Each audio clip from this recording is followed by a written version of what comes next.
know, Aaron's sights are set that he wants to be a wastewater treatment plant operator a little later on. Right. And, you know, I wish him well on that because, it's a field that not too many people grow up in saying, I wanna be a WWTP,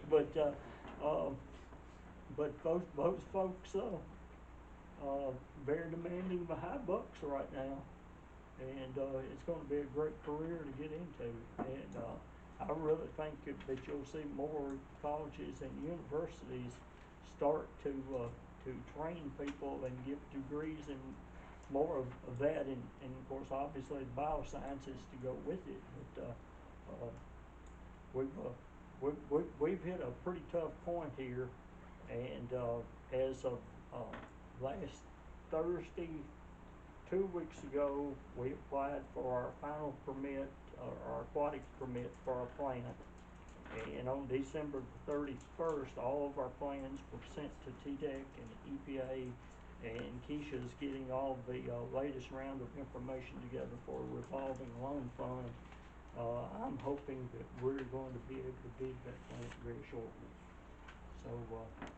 So that's going to be another year or so out from the time that it's bid, but it's been a long road, and now with the cost and increase in demand of materials and workers, the price is going to be quite a bit higher, but we can't continue to operate with what we've got. It's actually going to fall down, so we don't want to be caught like that. We want to be proactive and not reactive. But just to give you an idea of the cost of some of the repairs, it's astronomical, and you can look at your financial statement and see how those are coming in, and we'll be looking at that when we discuss the budget amendment, because we're going to have to shift some funds around to help take care of that. So, but thank you, Aaron. I appreciate that. And another thing to add to that, I was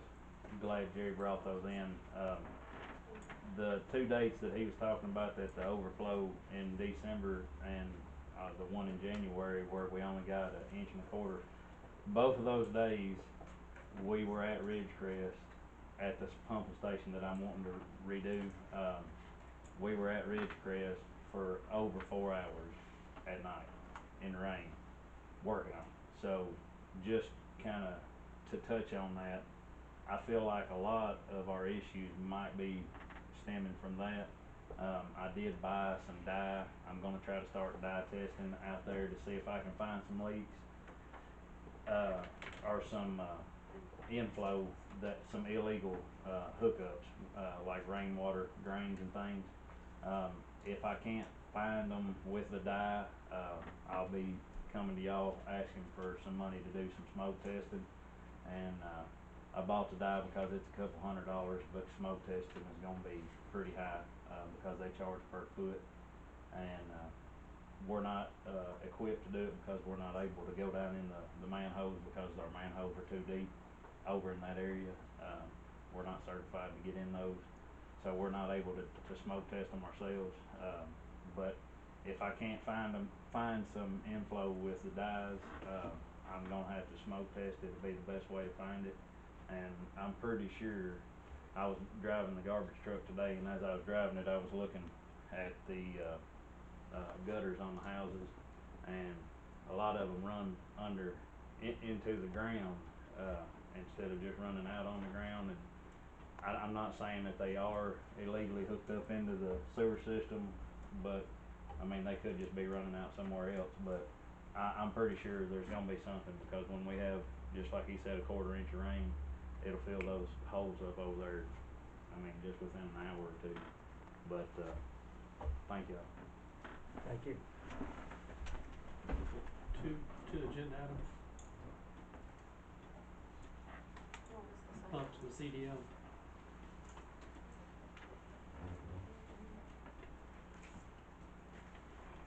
And also, part of that one would be to go ahead and okay Charles to get the extra $1 an hour. He completes it. Shane already has his.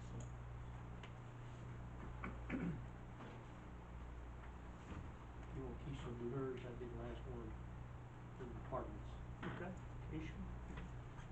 I guess the only thing I have, we started the software upgrade, and they're gonna do it like a couple of programs at a time instead of doing it all at once. So we've got, purchasing and financial management, they've upgraded that, and they trained us on how to do everything in that. And, the only other thing, I have another class this month, it's 2 weeks from tonight, or today rather, so, that's pretty much it, That's going good. so far. How big's your class? There was like 40 something in the last one.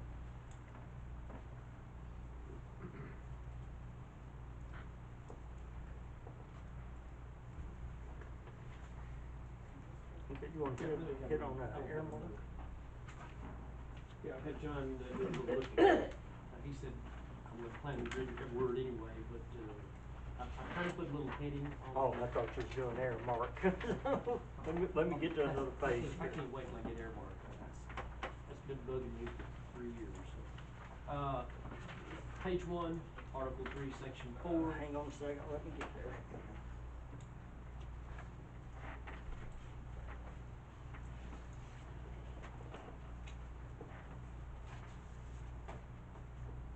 Okay. Okay. I'm just saying remove how it used to be and make this section like we operate currently. There's no need to having all that fluff in there, and I hope y'all looked at it, before now, so that's all I'm doing there, just taking out the fluff. Article 3, Section 5, this section said the officers had to live in the city limits, and then later it said remove that requirement, so it's kinda like double talk. They gotta live in the city if they don't live in the city. So I just made it real simple where they don't have to live, in the city. And then another part was a little confusing. The mayor and alderman shall elect a city recorder, city treasurer, city attorney, and judge as soon as possible after the new council is sworn in. If there's a need, otherwise the officers will continue to serve. And, their salaries will be set by the city council. The other stuff is just like it was. Feel free to ask anything as I go through here. Article 3, Section 8, this would make the salary for the mayor elected in 2022 to be paid $12,000 annually. Hang on just a second. Oh.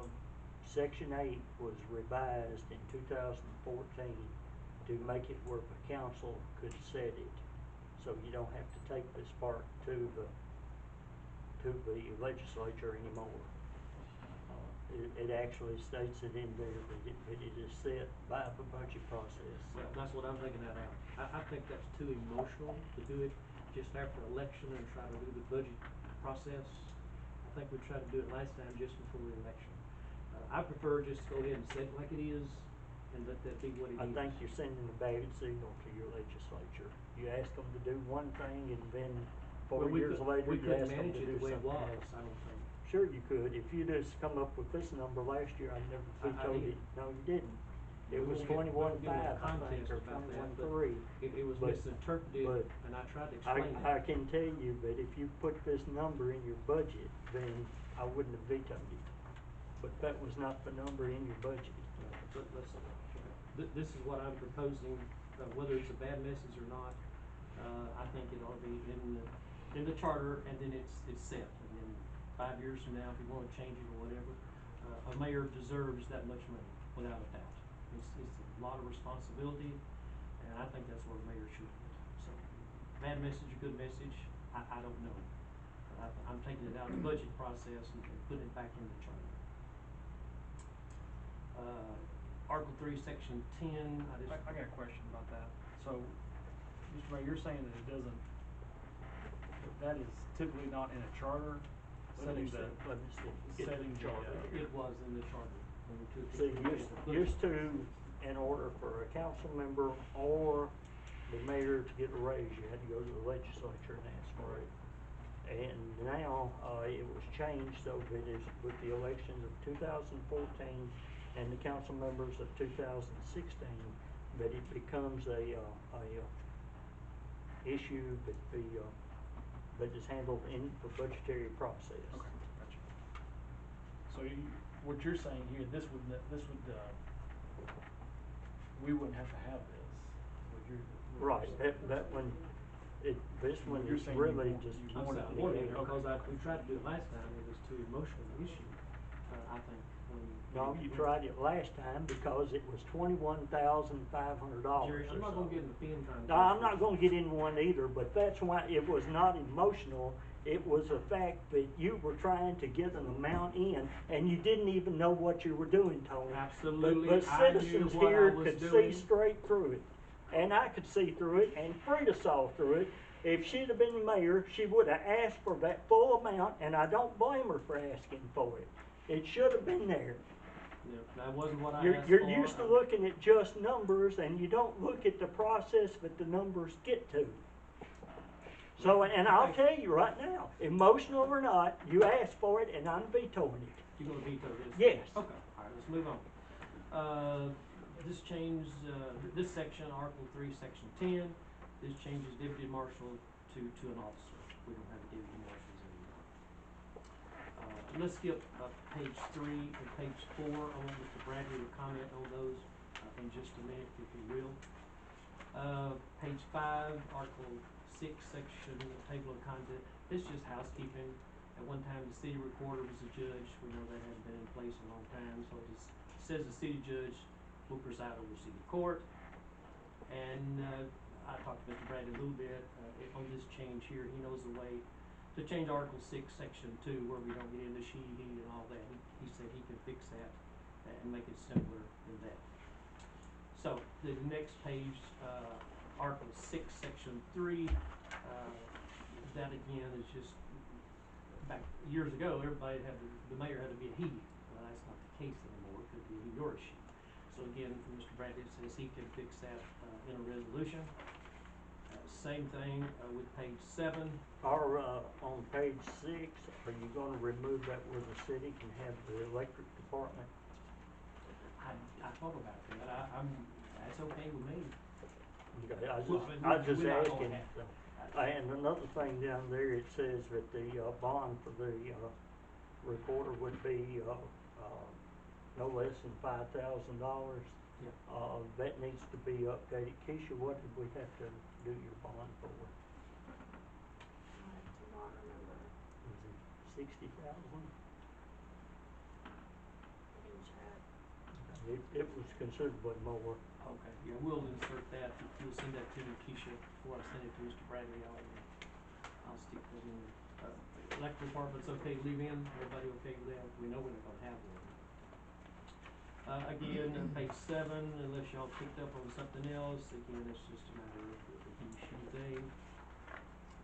Page 8, again, just more housekeeping. I changed section C from city judge to recorder. Recorder shall designate who will keep records to be kept in city court docket or dockets, embodying complete detailed records of all cases tried and returned to court. And Article 6, Section 8, we know the police chief cannot be collecting money. And then this last one, Article 7, Section 7, was kinda had a lot of legal mumbo jumbo in it, and I just kinda simplified it like probably we operate now. Alright, let's go back then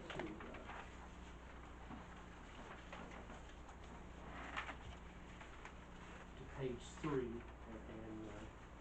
I think the reason it's come up that you want the people that's serving to be elected by the people. And of course, we know we had a council person that served 3+ years and went through one election cycle and didn't have to run for election. So I copied this bottom part here from Portland, and I'm trying to clarify that. And Mr. Bradley might want to speak to it if this makes sense, or we don't need to do it, or what's your. Well, a lot of things in the charter, we had a really comprehensive charter change a few years ago that we never adopted. I would like for us to go back to that and adopt all those things. You know, there was just one thing in there, if you recall, that kept it from being passed. All the other things that needed to be done, we put a lot of thought and effort into that. And there was one, I don't even know what the issue was. There was one issue that was very divisive. And because of that, it didn't pass. But I would like to look back at those things because they were doing a lot of what you're doing. Some of them may be the same things. But what you're talking about here on the election, this came up a few years ago with the issue of the vice mayor because it made it appear that if you elected a vice mayor, when you elected after the mayor election, that vice mayor would serve 4 years instead of 2 years. And we have an election every other year because it's staggered, and that didn't make any sense. And people didn't want that, and the mayor, as I recall, voted to make sure that the will of the board passed, even though the charter technically wouldn't have required it. That's one of those things because the charter originally was set up with 4-year terms, period. They weren't staggered. And then it made sense. There was only an election every 4 years. So under that scenario, if there was a vacancy, it'd be a vacancy for 3 years if it was in that first year. But with staggered elections, that doesn't make any sense. You need to always replace a vacancy at the next, not replace, but put it on the ballot at the next election. So for example, if someone resigns a year into their 4-year term, you would appoint a replacement to serve another year. But then if they wanted to serve the balance of that term, they'd have to run for election. They have to put their name on the ballot. Now the way this has got it is that because you don't have wards, you don't have districts, it's got it that like if you had 3 on the ballot plus that 1 2-year term, top 3 would be the 4-year terms, Right. and that other would be the 2-year term. That's one way you can do it. You could also just designate that someone would run for a 2-year term. It can be separated out. But that's a way to do it. And I think Portland does that 4th vote gets it. Yes. But you don't want it you only want that to happen if the vacancy comes within the first 2 years. If the vacancy is in the second half of the term, it wouldn't matter. It's a no. It wouldn't apply. So it only, you would want to make sure this only applied, because this says, this doesn't limit to that. You need to make it clear, this is just wording, make it clear that it only applies to vacancies that are in the first 2 years of a term. And there, just like you have with the mayor, you have to also put that if the vacancy occurs at least, I would suggest 20 days as well, at least 20 days before the nominating petition for that next election. Because if someone's within 5 days before the nominating petition, they're going to serve that next 2 years. You can't get them on the ballot quick enough. So we've got language like that in the vacancy of the mayor, and the same principle applies for mayor as applies for alderman. If there's a vacancy in the mayor's office in the first 2 years, then the mayor would have to run for that second 2-year term, or somebody would have to run for the rest of that term. Let's say that the mayor's elected, the mayor quits after 1 year. Well, then the vice mayor would serve until the next election. But if the vice mayor wanted to continue to be mayor, they would need to run for mayor for that 2-year term. That rarely ever happens, but we just want to have it set up so that you don't ever have someone that's not elected to a position but ends up serving potentially 3.5 years without ever being put on the ballot, when everybody else is on the ballot every other year. Now you could do a little different with the mayor. You could have it that but you could have a situation where you have a vice mayor that was in the 3rd year of a vice mayor's term when the mayor died or moved or quit or whatever, and then if you didn't do this, they could serve 3 more years. That'd be 6 years before they were on the ballot. See, the first 3 years of their term, and you don't want that, I don't think. I think you want, if there's a vacancy, you want that vacancy filled at the next municipal election. And I think everybody's on board with that and agrees with it. And the reason it wasn't like that historically is because you didn't have staggered terms when it started out. So it made it appear, and we had a situation like that where somebody served 3 years, as I recall, because it didn't allow for that midterm election, which it should have. I mean, every other city I'm aware of has that. But it's because of that history of that 4-year term. The other thing, before we get too far down the road, because I know this can be controversial or whatever, but anything that's done by private act takes 4 votes of this council. Okay? If this council has 4 votes, it's dead. It's not going anywhere. We're not going to send some legislature with less than 4 votes. Because it takes a 2/3 vote to ratify a change to private act. So it's almost unanimity. It almost takes unanimity. One person can be against the private act, but if 2 people are against the private act, modifications, the amendments to the private act, it's dead. Because they have asked, they wouldn't look at it if we didn't have 2/3 vote. Because the Constitution requires a 2/3 vote to ratify it. So if you don't have the 2/3 vote in the front end, you don't want to hope that you might get the 2/3 vote in the back end. And the legislature is, that if we send something down there, they want us to pass it. I mean, if we ask them to pass it, they want us to adopt it. So we need to be sure that whatever we're adopting, that we got at least 4 votes for it when it comes back. Whether it's vetoed or whatever, it's still going to take 4 votes at the end of the day. I think that's the same vote that's required to override a veto. So it's the the same difference. So anyway, but I do remember that we had several sections that were archaic or outdated or something, maybe about sheriff or whatever, that we had a comprehensive resolution, and I wanna look at that to see if maybe I can incorporate some of that in here, because while we're changing it, we wanna make it as right as we can. And I think you may have covered some things that I didn't cover in that, but I know it was several sections. It was one controversial section, I don't know, it was something about the mayor, I don't remember what it was exactly. Mayor Kirkman may remember, whatever it was, it kept the whole thing from being passed. And, I'm not sure what it was, I'm sure some of you may remember. But we need to make these changes. There's no point in the charter saying things that aren't the way we're doing it. Because the charter is what we've gotta go by. Right. And that's why someone served 3 years after being appointed, because that's what the charter said. And, you could argue on that vice mayor thing, you could argue it both ways, but the mayor at that time voted with the majority just so it wasn't an issue, as I recall. And, I remember he and I talked about that, and I said, this could really be a controversial issue, and he said, I'll avoid that by voting for the one that most of them wanna vote for, so. Let me look at those things and try to make those changes. I'm trying to think in terms, I'll call William, and ask William about the timing of it. I think we really need to pass this at the February meeting, but it's pretty comprehensive. It might be worth calling a special meeting for the first Thursday in March. I know that's sufficient time for them to do it. We might wanna do that, because it is pretty comprehensive, maybe spend more time on it than doing it at a regular council meeting. So let me look at that, and I'll talk to you about it and see what we got. And you send me whatever you've got, and I'll compare it to what I did a few years ago, but I know I've still got that, and I remember spending several hours on it, and, I hate to have all that good work go to waste. Exactly. After all these years. Couple of Especially since I think it's duplicative of what you've done, you say that. Couple additions under, Article 7, I think it is, Section 10. Yeah, Article 7, Section 10.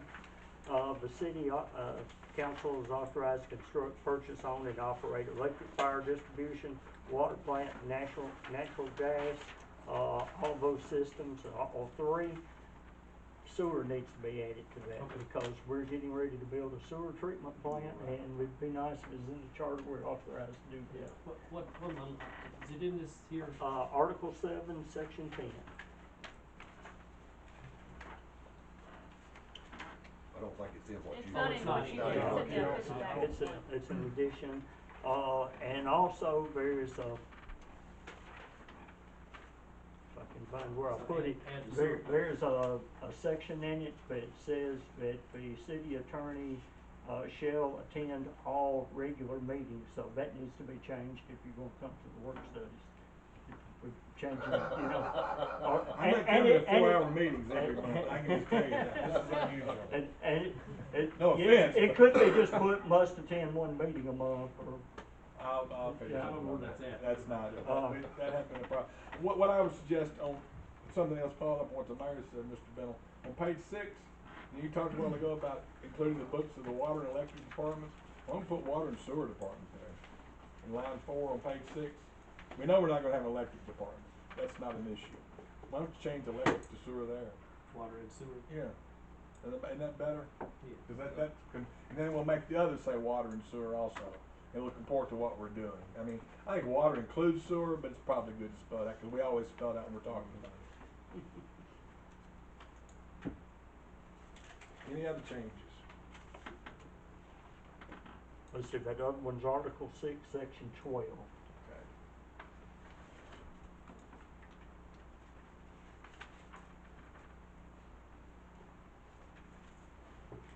I will send y'all the same thing I sent him, in case I misunderstood anything, you have an opportunity to see it. Okay, and under that Article 5, Section 1, 5B1, is where it talks about the council, and basically the charter just says that you're following policies and procedures. I really think our policies and procedures should be changed to allow our department heads to do the hiring. I think that, You can